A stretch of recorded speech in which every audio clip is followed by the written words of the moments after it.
My name is Colonel James Barrett, retired from the United States Air Force. My serial number is 478-44-9823. I'm recording this on September 15th, 2024. Tomorrow is Prisoners of War and Missing in Action Remembrance Day, and my 50-year confidentiality agreement expires at midnight. What I'm about to tell you is not in any official record. It is not in the Pentagon papers, nor is it in any declassified documents you can request through FOIA. This is why 1,584 American soldiers are still listed as missing in Southeast Asia, and why some of us who returned home are told to forget the 2 years that are not in our files. On November 18th, 1968, I was shot down over North Vietnam. I was flying an F-4 Phantom II from Da Nang Air Base, carrying out a bombing mission over the Than Hoa Bridge. It was my 97th mission. I had only 3 missions left to complete. If I could complete these missions, I would be reunited with my wife Sarah and my 2 sons. Before continuing, please like the video and subscribe to our channel. This is very important to us, and we would be very grateful. The North Vietnamese anti-aircraft fire was intense that day. We called it the Golden BB, that one lucky shot that finds its mark. Mine hit the fuel line. My weapons officer, Lieutenant Danny Morrison, and I ejected at about 8,000 feet. I watched Danny's chute deploy below me, white against the green jungle canopy. I never saw him again. He's still listed as MIA. The Viet Cong were waiting when I hit the ground. They'd been tracking our descent, and I barely had time to release my chute before they were on me.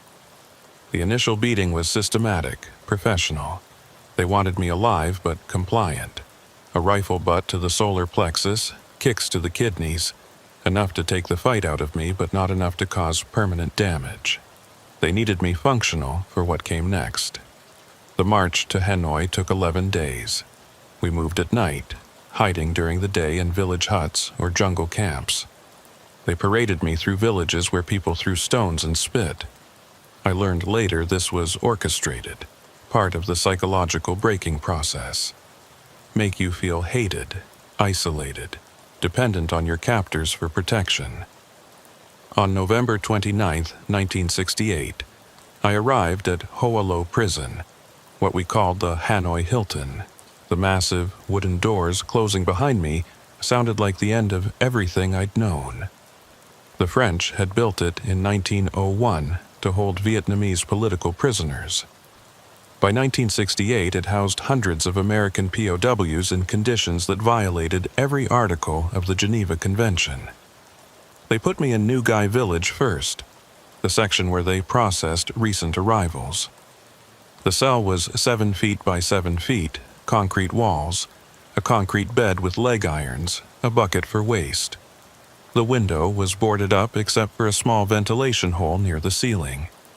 The temperature was either stifling hot or bone-chilling cold. Never comfortable. The interrogation started immediately.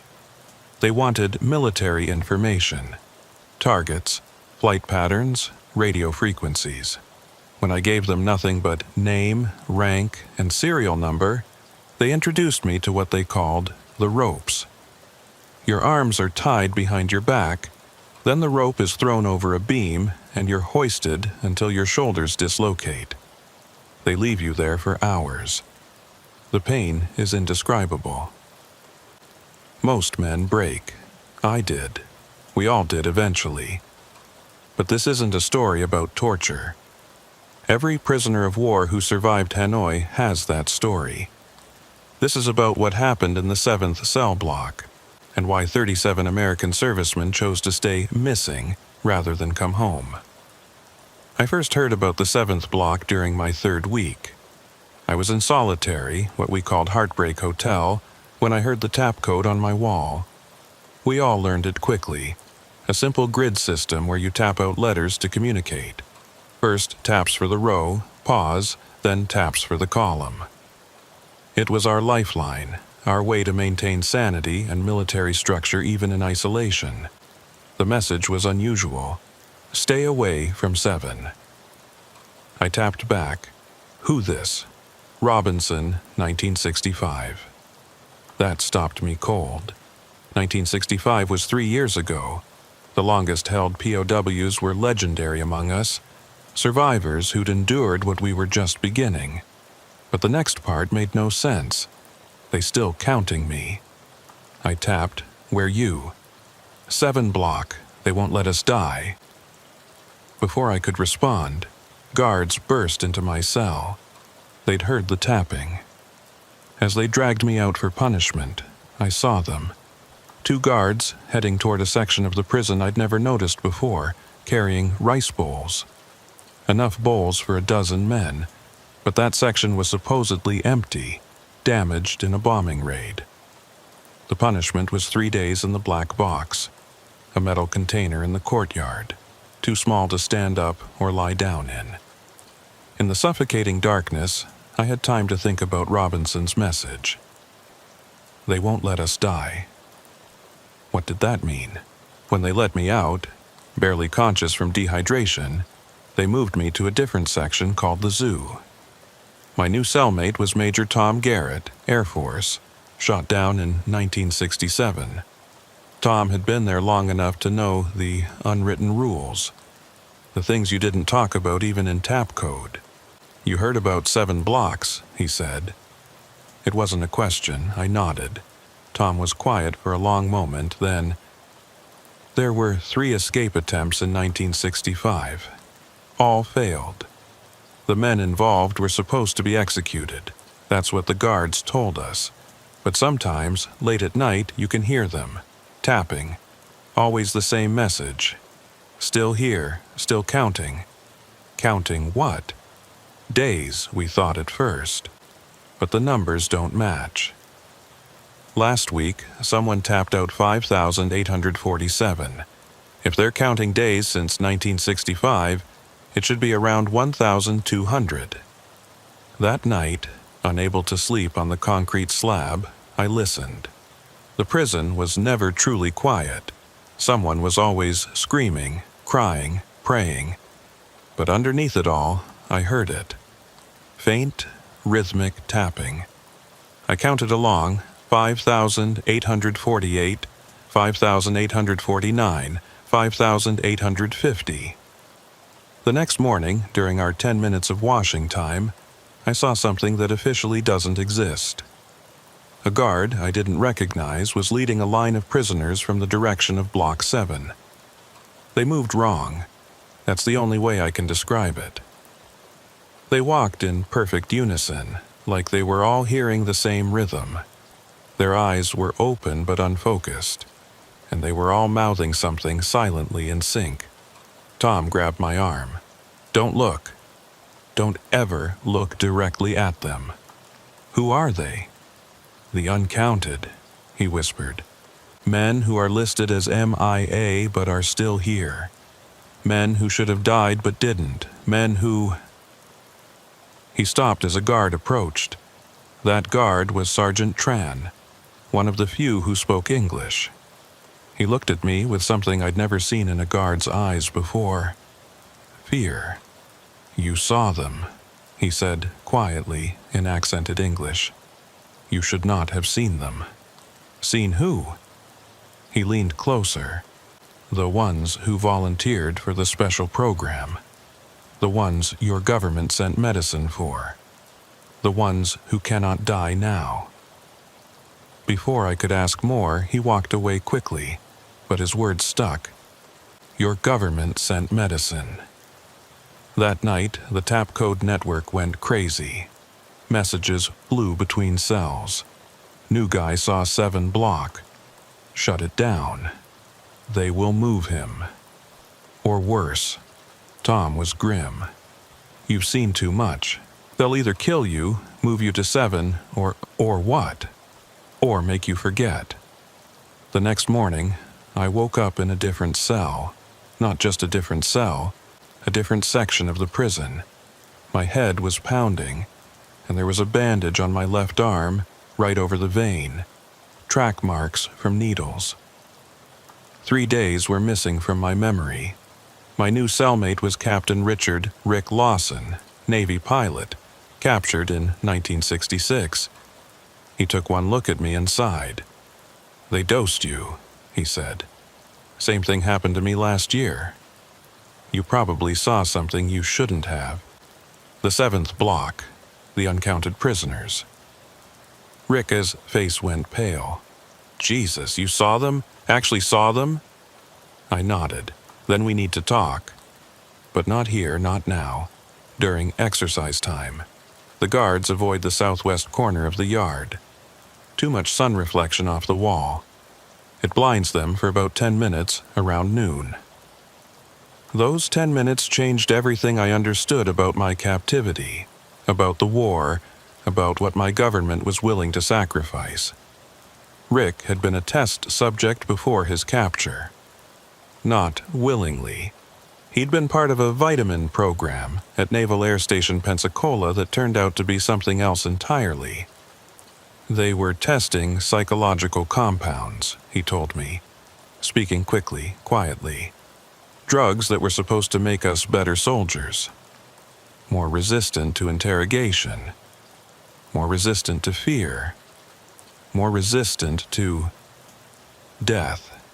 That's insane, is it? Think about it. What's the biggest problem with POWs from a military standpoint? We break. We give up information. We die, and our knowledge dies with us. But what if you could create soldiers who couldn't break because their minds could partition information? Who couldn't die because their bodies would enter a kind of stasis when severely damaged? You're talking about super soldiers. No, I'm talking about something worse. I'm talking about men who can't die but aren't really alive either. Men who exist in a state between life and death, constantly counting because numbers are the only thing that keeps them anchored to reality. He pulled up his sleeve, showing me scars I recognized. Injection sites, but old ones, healed over years ago. 5 of us from the test program were shot down in '66, he continued. They put us all in Block 7 initially. Called it a medical quarantine. But something went wrong. The drugs, combined with the torture, the malnutrition, the psychological pressure, it activated something. Changed us. Changed how? Henderson was first. They beat him so badly his heart stopped. The guards confirmed it. No pulse for 5 minutes. They were about to remove his body when he sat up. But he wasn't right. He could respond to questions, could move, could eat, but it was like he was operating on autopilot, like his consciousness was somewhere else, and his body was just going through the motions. That's not possible. I watched it happen. Then Martinez. Then Cole. One by one, the test subjects would hit a breaking point, death or near death, and come back wrong. The North Vietnamese didn't know what to do. They couldn't release us in prisoner exchanges because we were evidence of something. So they kept us separated, hidden. But you're here. You're normal. Rick laughed bitterly. Am I?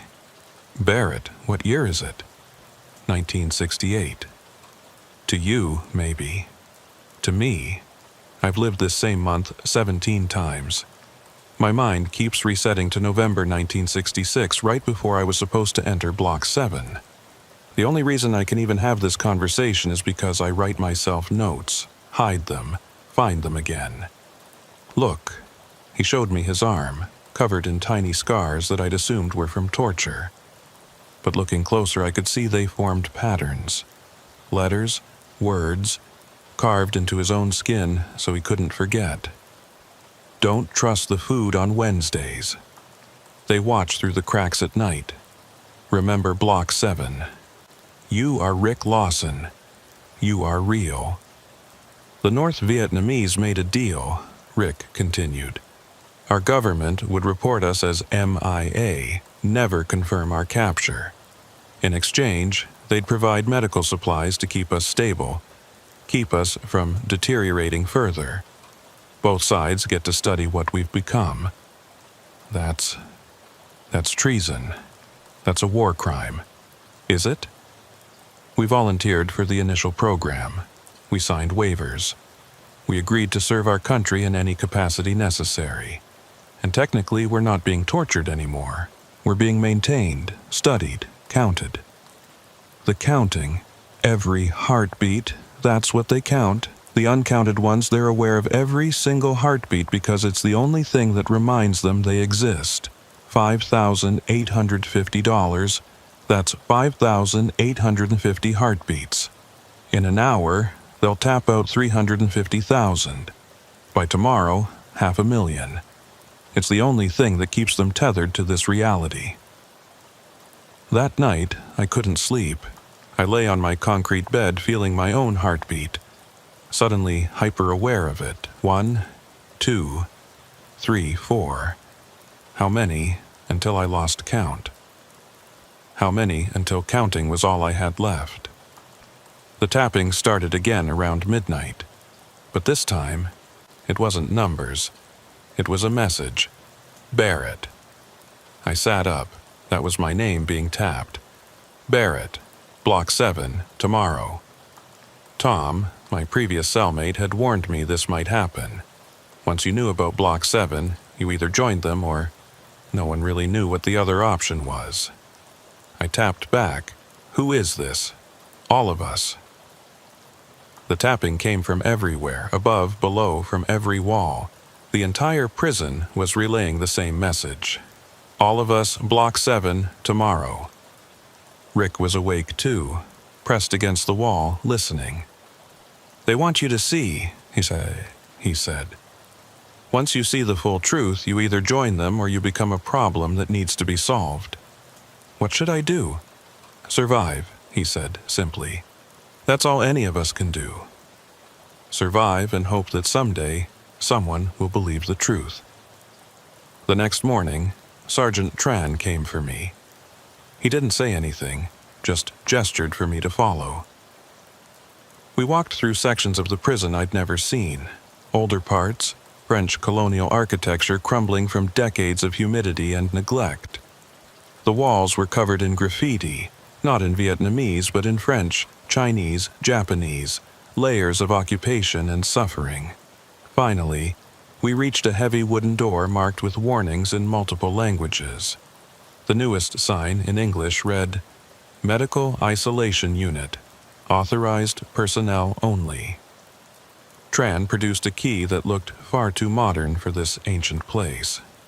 Your government provided this lock, he said. They want to make sure only certain people can enter. Or exit. The door opened into a corridor that shouldn't exist. It was clean, almost clinical, with fluorescent lighting that hummed at a frequency that made my teeth ache. The walls were white tile, like a hospital, not the moldy concrete of the rest of the prison. There were 12 cells, 6 on each side. Each had a small window. Tran gestured for me to look. In the first cell was a man I recognized from briefings, Captain John Jack Henderson, shot down in 1965, listed as MIA. He was sitting on a medical-style bed, rocking slightly, counting on his fingers. His lips moved constantly, mouthing numbers. His eyes tracked me as I passed, but there was no recognition, no humanity in them. The second cell held Lieutenant Colonel Robert Martinez. He was standing at perfect attention, had been for God knows how long. His muscles should have given out. He should have collapsed. But he stood there rigid, unblinking, like a statue made of flesh. The third cell was the worst.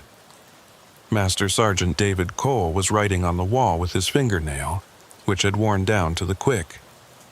He was writing numbers. The entire cell was covered in them, floor to ceiling.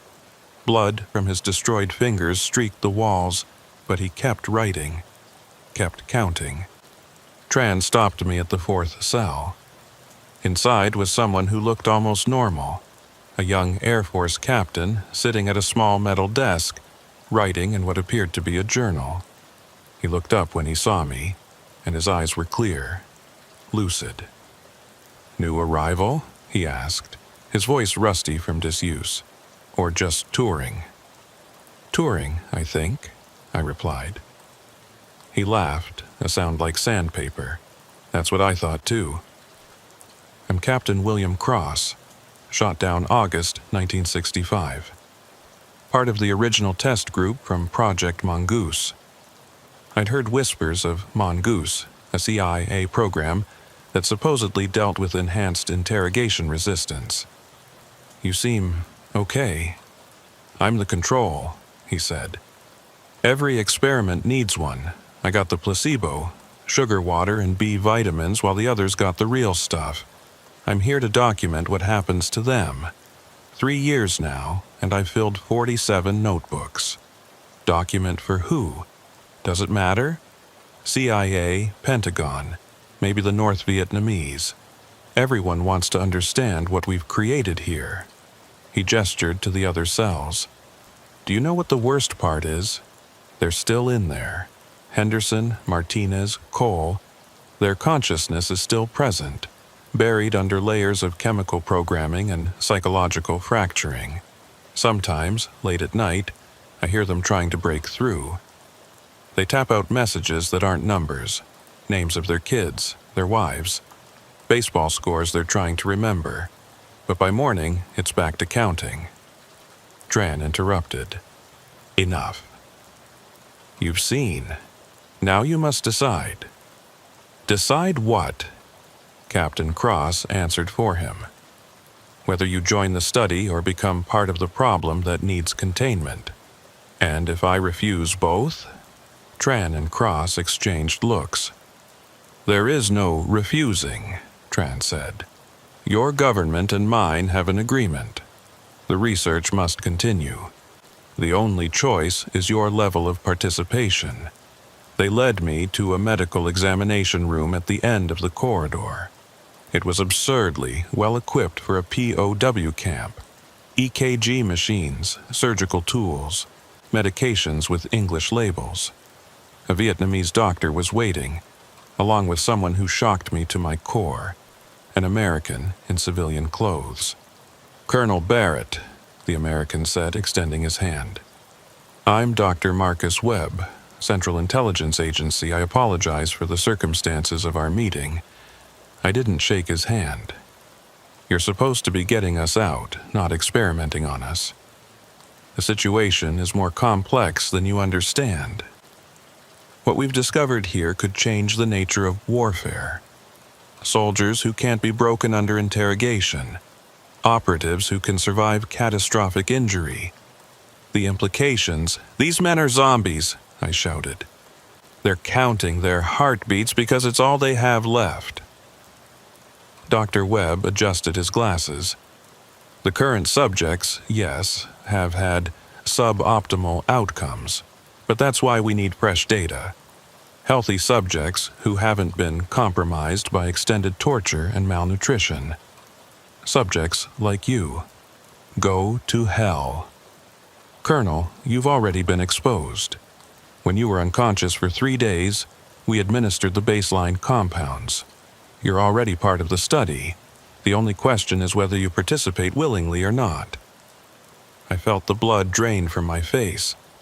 The injection sites on my arm suddenly burned with new meaning. "What did you give me?" "A cocktail of experimental neurotropics and classified psychoactive compounds. Don't worry, it's a refined version, much safer than what the 1965 group received. You won't end up like them. Probably."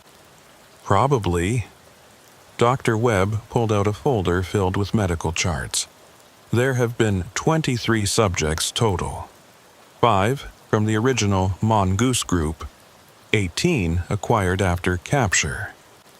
Of those, 7 experienced complete psychological dissolution, the counters as we call them.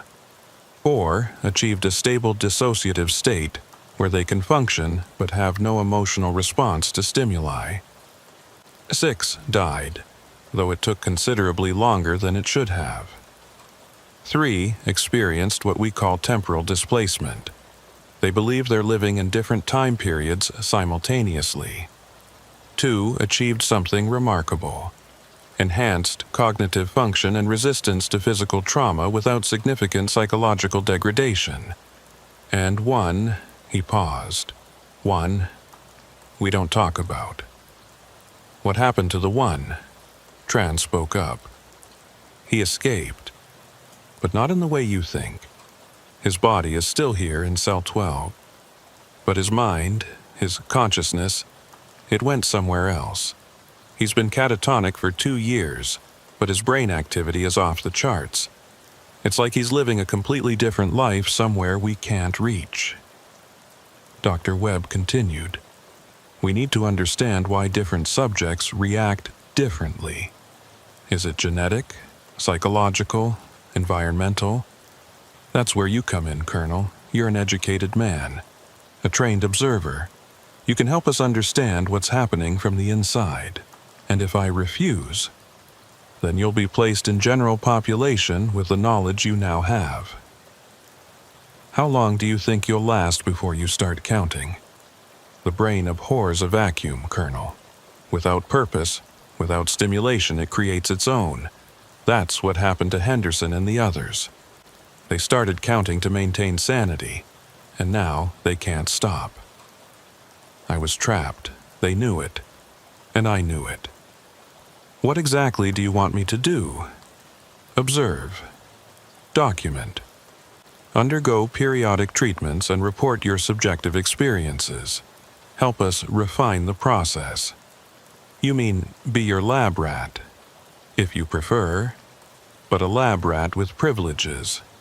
Better food, medical care, protection from the worst of the interrogations, and most importantly, a chance to maintain your sanity.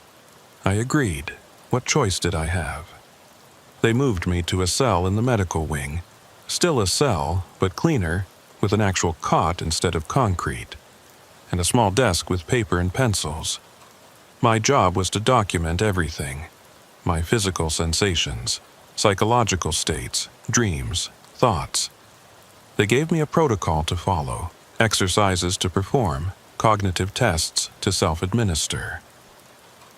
The injections came weekly. Dr. Webb would arrive with his medical bag, always at night, always with Tran as an escort.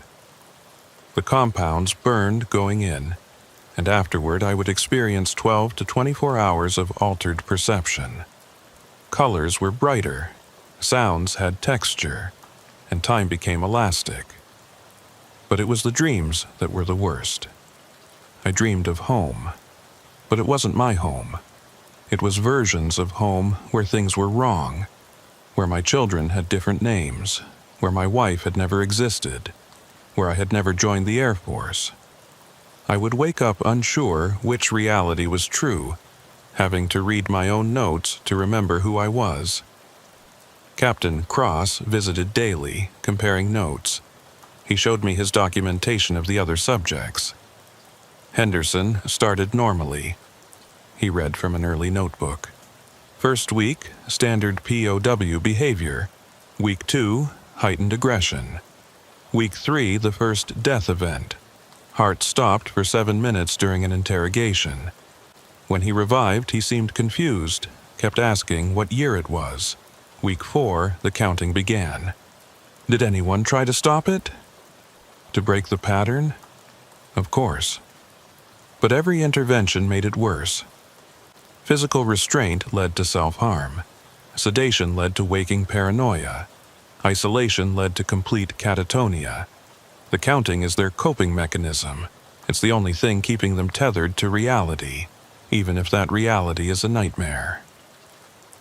As the weeks passed, I began to notice changes in myself. My injuries healed faster. Cuts that should have taken weeks to heal closed in days. A broken finger from a guard's beating mended overnight. But with the physical improvements came psychological fragmentation. I started losing time, not blacking out exactly, but experiencing moments where I was simultaneously in my cell and somewhere else. Once, I was walking through my house in Colorado Springs, could smell Sarah's perfume, could hear my boys playing in the yard, even as I was aware of sitting in my cell writing. The experiences were so vivid that I began to question which was real. Dr. Webb was fascinated by these episodes.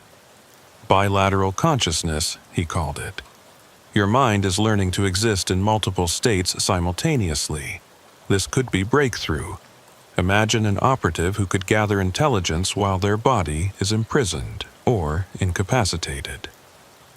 Imagine a human being losing their grip on reality, I countered. Reality is subjective, Colonel. What makes your current experience more real than your episodes? Brain activity, sensory input. By all our measurements, your brain believes both experiences are equally valid.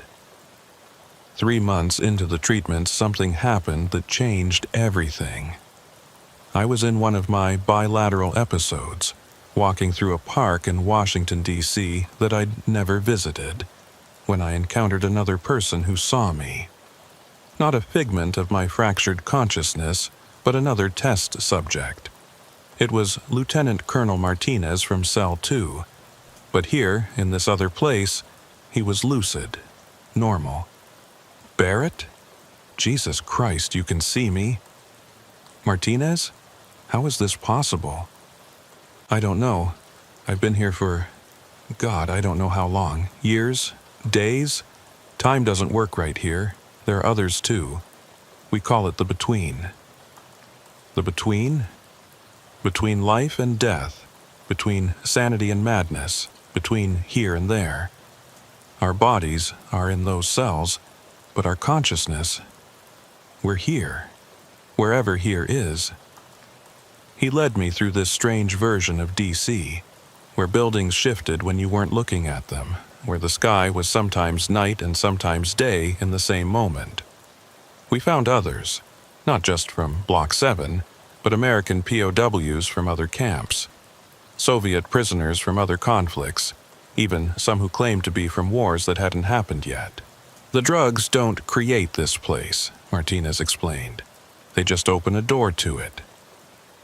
This is where consciousness goes when Leone can't die but can't truly live. We're refugees from reality. Can we get back? Really get back? Some do, but they're never the same.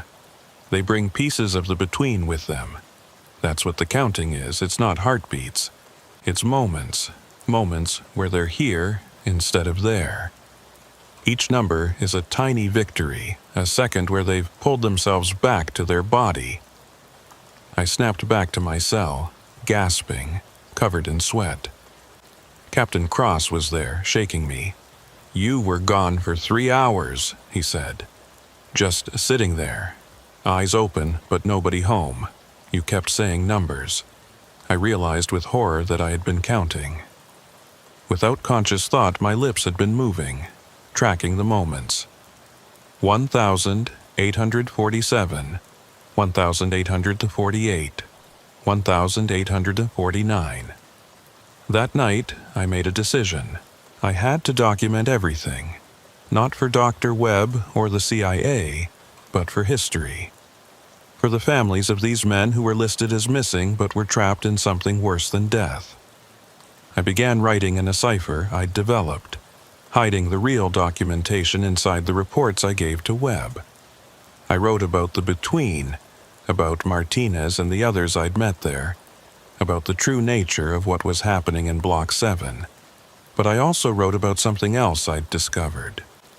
The North Vietnamese had their own test subjects.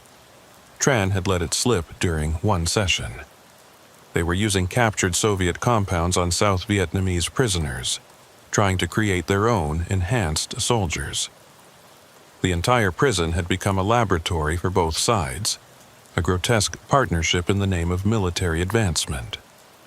One night, while in the between, I found the one Dr. Webb wouldn't talk about, the escaped subject. His name was Sergeant First Class Thomas Park, and he had achieved something none of the others had. He had learned to control his bilateral consciousness. I can be in both places at once, he explained, his form flickering between solid and translucent, fully present in both. I'm in my cell, catatonic to them, but I'm also here, and in a dozen other places.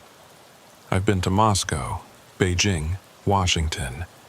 I've sat in on classified meetings, walked through secure facilities.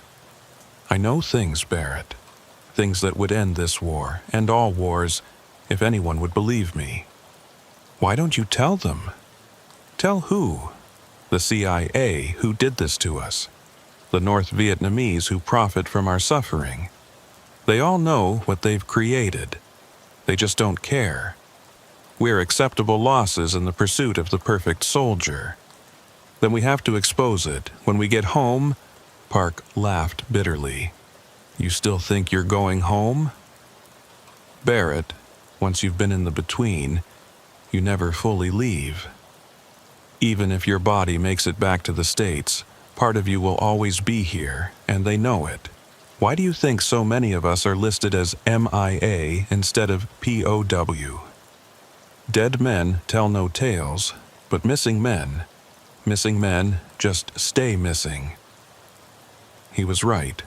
I learned from Dr. Webb's notes, which I'd started reading during my bilateral episodes where I could walk through his office unseen, that there was no plan to repatriate the Block 7 subjects. We were too valuable as ongoing experiments, too dangerous as potential witnesses. The Paris Peace Accords were already being negotiated. Operation Homecoming was being planned. But we weren't on any lists. Officially, we didn't exist. That's when the real horror set in. We weren't prisoners of war. We were voluntary test subjects who had signed our lives away in waivers we'd never read, in programs we'd never fully understood. The North Vietnamese were just the laboratory. Our own government was the scientist, and the experiment was far from over. January 27, 1973. The Paris Peace Accords were signed. Throughout the Hanoi Hilton, there was celebration. Men wept, cheered, embraced each other through the bars of their cells. Freedom was coming. Operation Homecoming would begin in 3 weeks. But in Block 7, there was only silence. Dr. Webb had arrived that morning with a different energy. He was nervous, sweating despite the cool weather. With him were 3 other Americans in civilian clothes and a North Vietnamese general I'd never seen before. The situation has changed, Webb announced to those of us who could still comprehend speech. The war is ending. Prisoners will be exchanged. But you understand that you cannot be included in the official repatriation. Captain Cross laughed bitterly from his cell. So we just disappear? Families never know what happened to us? Your families have already been informed of your deaths, one of the other Americans said coldly. Training accidents mostly. Some combat losses. Clean, honorable deaths. They've had their funerals, received their flags. To resurrect you now would raise questions we cannot answer. I felt something break inside me. Sarah thought I was dead. My boys were growing up without a father. I'd been erased. However, Webb continued, we're not abandoning you. The research must continue, but in a different setting. Those of you who are stable enough will be transferred to a facility in Laos. Neutral territory, better conditions, proper medical care. And those who aren't stable, I asked. Webb didn't answer. He didn't need to. That night, they began the selection process. One by one, they evaluated the Block 7 subjects. Henderson, still counting, was deemed non-viable for transport. Martinez, locked in his standing catatonia, same verdict. Cole, whose fingers were now just bloody stumps from his endless writing, would stay. Of the 23 subjects, only 7 of us were selected for transfer. Myself, Cross, Rick Lawson, Park, still catatonic but valuable, and 3 others I'd barely interacted with. The rest would remain in Block 7, officially non-existent, until they died.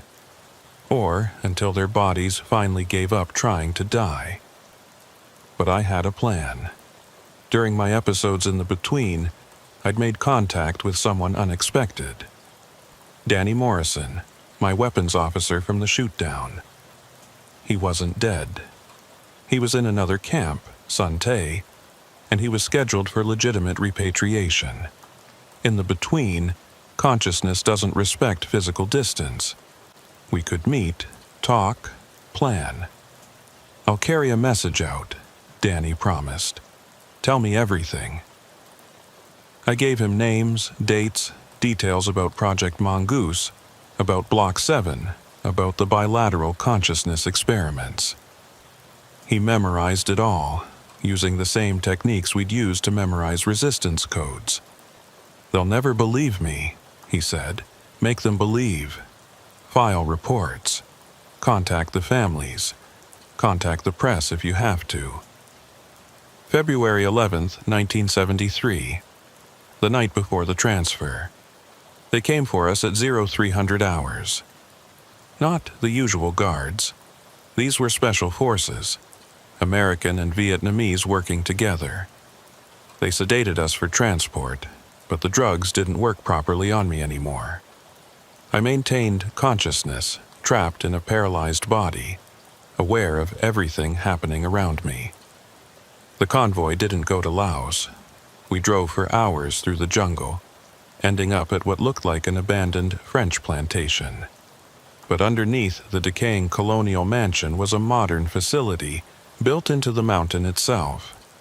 The entrance was hidden behind a waterfall, the sound covering any noise from within. This wasn't a medical facility. It was a black site. They had subjects from multiple programs here. Not just American POWs, but Soviet advisors, Chinese volunteers, even some Viet Cong who'd been exposed to their own experimental programs. We were all guinea pigs in the same maze, regardless of which flag we'd fought under. My cell, though they called it a room here, was actually comfortable. A real bed, a toilet, a sink, even books. But the testing intensified. Daily injections, hourly monitoring, constant psychological evaluations. They were trying to refine the formula, to create a version that would provide the benefits without the dissociation.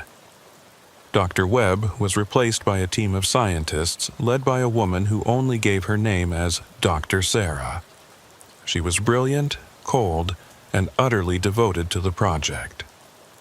"You're the success story, Barrett," she told me during one session. "You can access bilateral consciousness without losing your primary identity. You maintain temporal consistency while experiencing non-linear perception. Do you understand how valuable that makes you?" "I understand that I'm a prisoner being experimented on against my will. Your will became irrelevant when you signed up for experimental vitamin trials in 1967, she replied, showing me a document. My signature was at the bottom, though I had no memory of signing it. "Everything we're doing is technically legal. Unethical, perhaps, but legal." The months blended together. Spring became summer, became fall. We heard nothing from the outside world. The war was over, but our war continued in syringes and sensors and endless psychological manipulation. Then Park woke up.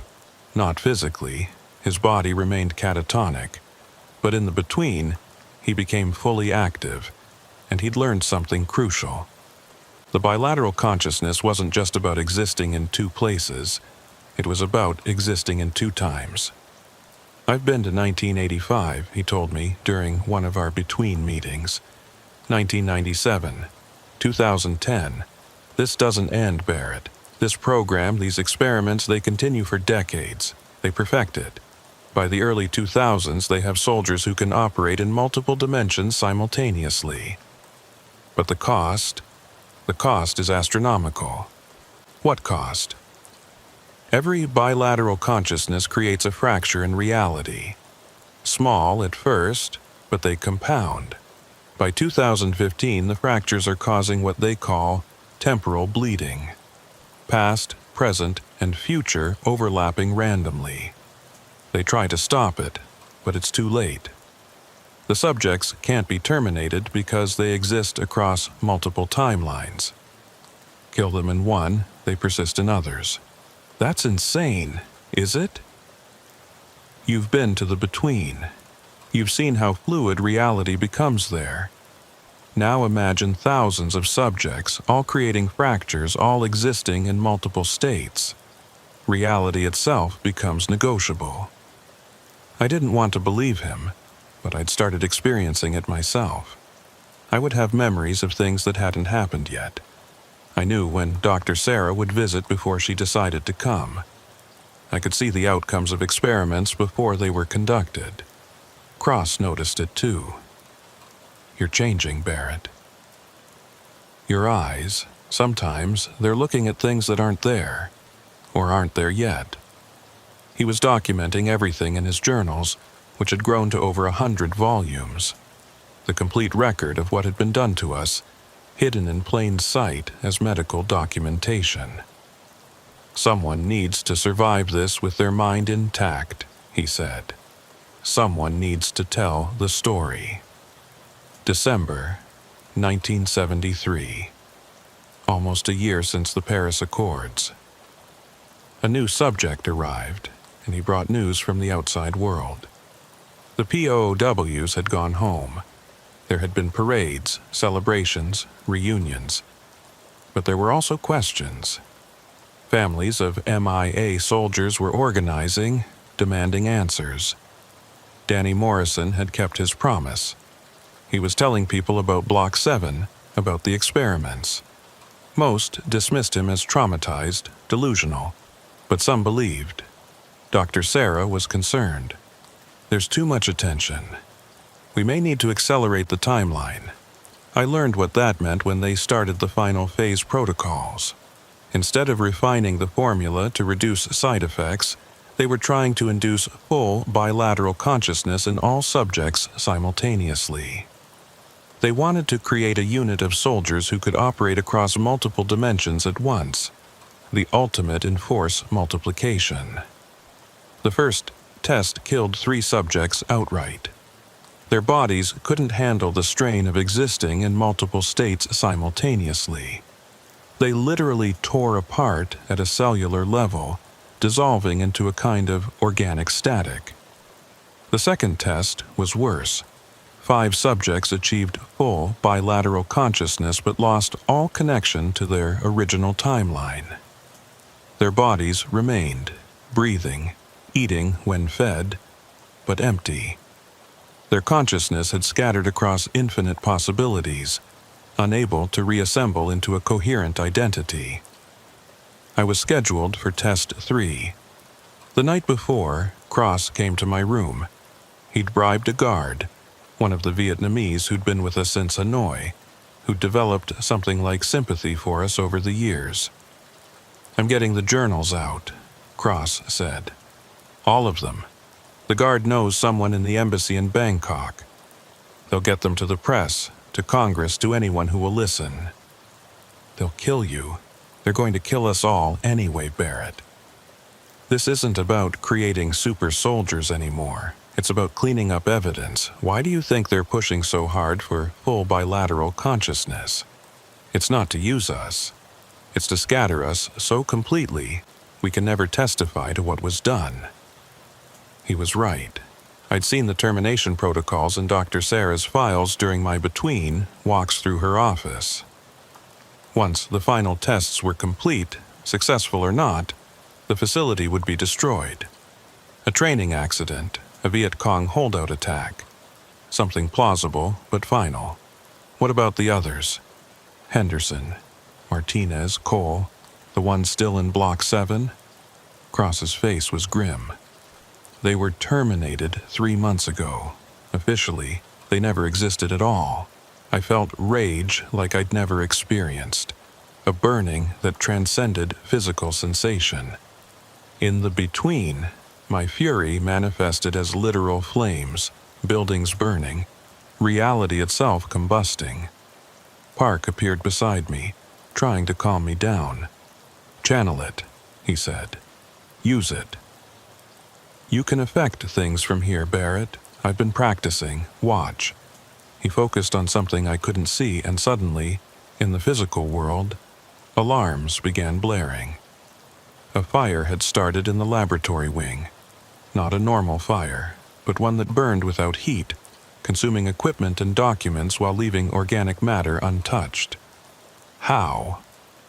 Bilateral consciousness isn't just about being in two places, Park explained. It's about bringing properties from one reality to another. That fire exists in the between, where thought and reality are the same. I just let it bleed through. We had a weapon, not much of one, but something. The night of Test 3, December 15, 1973, we fought back. As they prepared to inject me with the final dose, I let myself fully enter the between. Not partially, not with one foot in each reality, but completely. My body went catatonic, all monitors flatlining, but my consciousness exploded across dimensions. I found the others, not just Park, but all the subjects who'd been scattered. Henderson was there, no longer counting but conducting the others like a symphony. Martinez stood at attention, not catatonic but commanding. Cole was writing, not numbers but code, programming reality itself with his bloodied fingers. "Now," Henderson commanded, and we struck. Every piece of equipment in the facility failed simultaneously. Not just failed, ceased to exist, phasing out of reality as we pulled them into the between. Documents burst into that cold fire, burning without heat, leaving no ash. The compounds, the formulas, the research. We consumed it all, drew it into our dimension where it couldn't be recovered. Dr. Sarah and her team tried to run, but found the exits didn't lead where they should. Park had learned to fold space in the between, creating loops and recursive corridors. They wandered the facility for hours, always ending up back in the laboratory watching their life's work dissolve into nothingness. But we couldn't sustain it. One by one, we began to fade, our consciousness spreading too thin across too many realities. I felt myself beginning to dissolve, to become just another echo in the infinite corridor of possibilities. Then I heard something that pulled me back. Sarah's voice. Not Dr. Sarah, but my Sarah, my wife. Somehow, in the between, her grief had created a connection, a thread I could follow home. I gathered what remained of my consciousness and pulled, dragging myself back toward a single reality, a single timeline. The others helped, pushing me toward the light, toward life, toward home. I woke up in a hospital in Bangkok, December 25th, 1973, Christmas Day. The official story was that I'd been found by Thai Border Patrol, wandering in the jungle, delirious from malaria. I'd been held by a Pathet Lao splinter group that didn't recognize the Paris Accords, kept in isolation, and had finally escaped when my captors abandoned their camp. It was a good story, plausible, heroic even. The kind of story America wanted to hear about its POWs. The debriefing took 3 months. They kept me at a military hospital in the Philippines, asking the same questions over and over. What did I remember? Who held me? Where was I kept? I gave them the prepared story, the one they wanted to hear. But 3 men in particular knew I was lying. CIA officers who sat in the back of every session, never speaking, just watching. On my last day, one of them finally approached me. Not Dr. Webb or any of the others from the program. Someone new, younger, with dead eyes that had seen too much. "We know what happened at the facility," he said quietly. "The fire, the destroyed research, the missing personnel. we also know it's impossible. The facility was found intact, abandoned, but intact. No fire damage, no missing documents. Everything exactly where it should be, except for the people. Then where is everyone? That's what we'd like to know, Colonel. Dr. Sarah, her entire team, even the other subjects, they're all gone, vanished. The only one we found was you, 300 miles away, with no explanation for how you got there. I knew where they were. They were in the between, trapped in the space they'd tried to weaponize. But I said nothing. There's a story you could tell, the officer continued. A story about experiments, about bilateral consciousness, about things that shouldn't be possible. That story would destroy careers, maybe even bring down governments. It would also destroy you. Your family would be endangered, your pension, your benefits, your life, all gone. Or you go home, reunite with your family, live quietly, never speak of Block 7, of Dr. Webb, of any of it. Sign this. He produced a document, dozens of pages of legal text. 50 years of silence, Colonel. After that, if you're still alive, if anyone still cares, you can tell whatever story you want. I signed. What choice did I have? March 15th, 1974. I stepped off a plane at Peterson Air Force Base in Colorado Springs. Sarah was there. Older, thinner, but still beautiful. My boys, now teenagers, stood awkwardly beside her. They'd been told I was dead for over 5 years. The reunion was harder than any torture I'd endured. How do you explain 5 years of absence? How do you reconnect with children who've learned to live without you? How do you sleep beside a woman who's already grieved you? But we tried, God, we tried. The first year was the hardest. The nightmares, the episodes where I'd slip into the between without warning. The time Sarah would find me counting, always counting, tracking moments to keep myself anchored.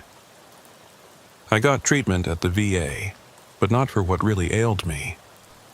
They treated me for standard PTSD, for survivor's guilt, for reintegration issues. They had no framework for treating someone whose consciousness had been deliberately fractured and reassembled. Then the letters started arriving. The first was from Cross. He'd made it out somehow and was living under an assumed name in Oregon. His journals had been destroyed in whatever event had closed the facility, but he was rewriting them from memory. Someone needs to document this, he wrote, before we all forget or disappear. The second was from Danny Morrison, my weapons officer. He'd never stopped trying to expose Block 7. He'd been discredited, deemed mentally unstable, forcibly retired. But he kept investigating, finding other families of MIA soldiers who'd received strange stories, impossible sightings, hints that their loved ones were alive long after they'd supposedly died. The third letter had no return address. It was just a photo. Rick Lawson, standing in front of the Lincoln Memorial, dated 1976. Rick had supposedly died in the facility, but there he was, older, grayer, but unmistakably alive. On the back, someone had written, "Still counting. Day 4847. Still here." I started my own investigation, careful, quiet, using skills I'd learned in the between to access information without leaving traces. What I found chilled me. The program hadn't ended. It had evolved. The facility in Laos had been abandoned, yes, but the research continued at multiple sites. Fort Detrick, Area 51, a submarine base in the Arctic.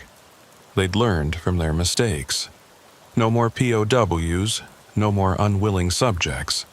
Now they recruited from terminal patients, people with nothing to lose, offering them a chance at survival in exchange for participation. Some of the new subjects I recognized from the between, consciousness that had been scattered in 1973 but were being slowly reassembled, pulled back into new bodies, recycled test subjects for an endless experiment. By 1980, I'd identified 17 former Block 7 subjects still alive, living under assumed names, scattered across the country. We stayed in contact through coded letters, cryptic phone calls, meetings that looked like chance encounters. We called ourselves the Uncounted. Henderson was in Maine, no longer counting heartbeats but teaching mathematics at a community college, using numbers to stay grounded. Martinez ran a small construction company in New Mexico, building things to prove he could still affect physical reality. Cole had become a writer, channeling his compulsion to document into novels that told our story as fiction. We met once a year, always on November 18th, the anniversary of my shoot-down. Not in person. That would have attracted attention. We met in the between, that strange space we could all still access, where the facility still stood, where Dr. Sarah and her team wandered endless corridors, where the failed experiments counted their way through eternity. In the between, Park was king. He'd learned to shape reality there, creating spaces where we could exist without fracturing further. He showed us things, other experiments, other programs, the true scope of what had been done not just to us, but to hundreds of subjects across decades. They're preparing for something, he told us during one gathering. All these experiments, all these programs, they're building towards something massive. A war not between nations but between realities. They know something's coming, something that will require soldiers who can fight in multiple dimensions simultaneously. When? Henderson asked. 2025, Park replied. Give or take, that's when the barriers become thinnest. That's when whatever they're afraid of breaks through. We debated exposing everything then, going public despite the consequences. But who would believe us? And more importantly, what if Park was right? What if these experiments, horrible as they were preparing for something worse? Years passed. Some of the uncounted died, really died, not the fake deaths of official records. Others disappeared, pulled back into new iterations of the program. By 2000, only 9 of us remained from the original Block 7 subjects. I retired from the Air Force with full honors, a colonel with an exemplary record marred only by 5 years as a POW. Sarah and I grew old together, though she never fully understood the man who'd come back to her. My boys had families of their own, and I tried to be a good grandfather, though sometimes I'd slip away, my consciousness fracturing, and they'd find me staring at nothing, counting moments in a reality they couldn't see. In 2010, something changed. The other subjects began experiencing what they called bleed-through, memories and experiences from alternate timelines intruding on their daily life. Henderson woke up one morning speaking fluent Mandarin, a language he'd never learned. Martinez built a house using architectural techniques that wouldn't be invented for another decade. Cole wrote a novel that perfectly predicted events that hadn't happened yet. We were becoming unstuck in time, our bilateral consciousness no longer contained to 2 states but spreading across infinite possibilities. The experiments from 1973 were finally bearing fruit, just not in the way anyone had intended. Dr. Webb visited me in 2015. He was ancient, confined to a wheelchair, but his eyes were still sharp. He came to my house in Colorado Springs on a warm September afternoon, accompanied by 2 young CIA officers who looked like they'd rather be anywhere else. "I'm dying, Barrett," he said without preamble. "Pancreatic cancer. 3 months, maybe 4. Before I go, I need to know, where are they? Dr. Sarah, the research team, the other subjects who vanished." You know where they are, I replied. You've always known. The between, he said, naming it for the first time. But that's theoretical, a hypothesis. It's real. And you knew it was real when you started injecting us with those compounds. You were trying to create a doorway, and you succeeded. They're trapped there, Webb. 42 years they've been trapped there, unable to die, unable to live, counting moments in a place where time has no meaning. He was quiet for a long moment. Can they be brought back? Why? So you can experiment on them more. No, he said, and for the first time I saw genuine regret in his eyes. So I can apologize before I die. I didn't help him. He died 3 months later, taking his apologies to a grave that would never be marked with his real name or his real crimes. 2020 brought COVID, and with it, a perfect cover for new experiments.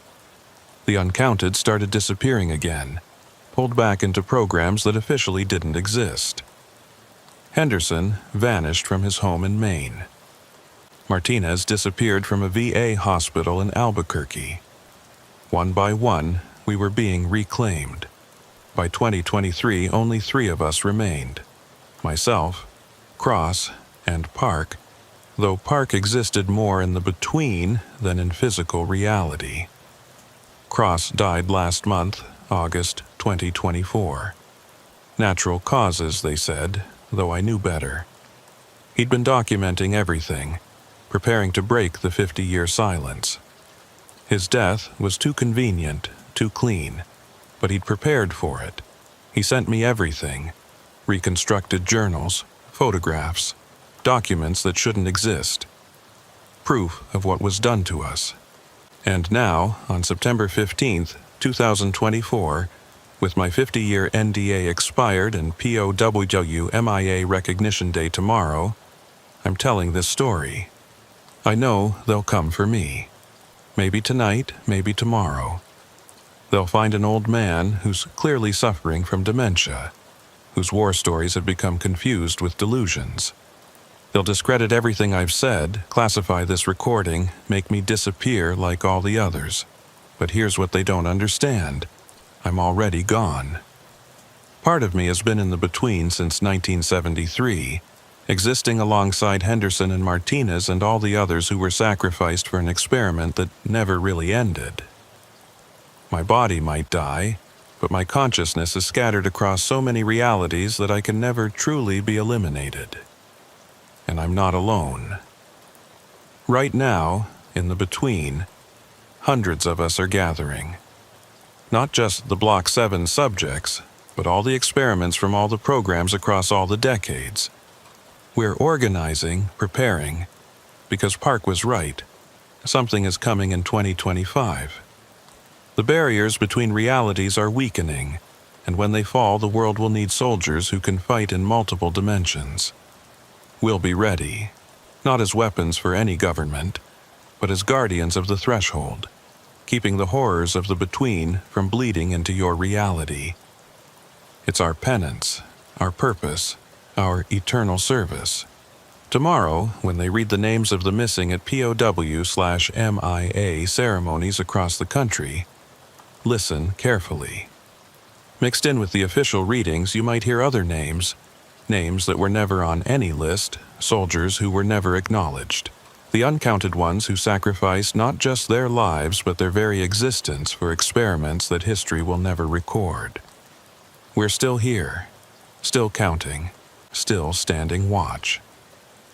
And for those who say this is just the delusion of a traumatized old soldier, I have one question. If none of this is real, why did the Pentagon classify recordings that don't exist? Why are there redacted files about programs that never happened? Why do 1,584 American servicemen remain missing from a war that ended 50 years ago? The answer is simple. Some of us never came home because we never left. We're still there, in Block 7, in the between, in the spaces between heartbeats and breaths, counting moments until the war that never ended finally comes to its conclusion. My name is Colonel James Barrett, United States Air Force. Serial number 478-44-9823. I was shot down over North Vietnam on November 18, 1968. I was repatriated on March 15, 1974. And I'm still missing in action.